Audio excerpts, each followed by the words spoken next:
like, subscribe, and leave a comment. So here's your review of WWE SmackDown, the week commencing the 2nd of March 2026. So it starts with Randy Orton coming out. Basically, on the way to the ring, Randy Orton only interacts with the kids. So don't put your hand out if you're not a kid.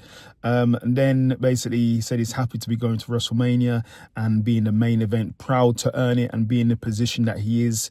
And he's ready to face Cody or Drew McIntyre.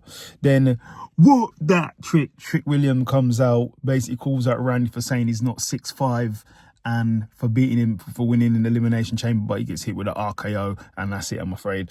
Then that goes into Carmelo Hayes versus Dr. Wagner Jr. for the US Open Challenge. Really good match. Go and watch it, but in the end, Carmelo Hayes defends. Then we have Ilya Dragunov says his mother inspired him to be the way he is, and he wants to become a warrior again and earn a shot for him to face the champion. And then he gets called out by The Miz, and Kit Wilson calls them out as well. So let's see.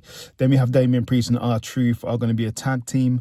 And then Drew McIntyre wants Cody Rhodes to have no more rematches if he loses against him in the main event, because Cody Rhodes is getting a title shot even though he lost at Elimination Chamber. He came second. Makes no sense, but anyway. Then we have Nia Jax and Last Legend celebrating their tag team championship win. And then Charlotte Flair and Alexa comes out, and then Julia and Kiana James comes out, and then Nick Aldis makes a match for a number contendership. Then that goes to Charlotte Flair and Alexa Bliss versus Julia and Kiana. Really good match. Go and watch it. But in the end, Charlotte Flair gets the victory with Alexa Bliss, and they're the number one contenders. Then Sami Zayn calls out Cody Rhodes for losing, as I just said, the Elimination Chamber, coming second, but getting a title shot on the next night on SmackDown. But Sammy says he's rooting for him, and they had sort of a heated exchange. Then we have tag team turmoil, gauntlet. So it was Motor City Machine Guns versus Fraction. Fraction wins. So it's Fraction versus Los Garza. Los Garza wins. Then it's Los Garza versus the Wyatt Six. Then Los Garza wins. Then it's Los Garza versus Damian Priest and R-Truth. Really good match. Go and watch it. Be Indian. R-Truth and Damian Priest got the victory. So they're the number one contenders against the MFTs.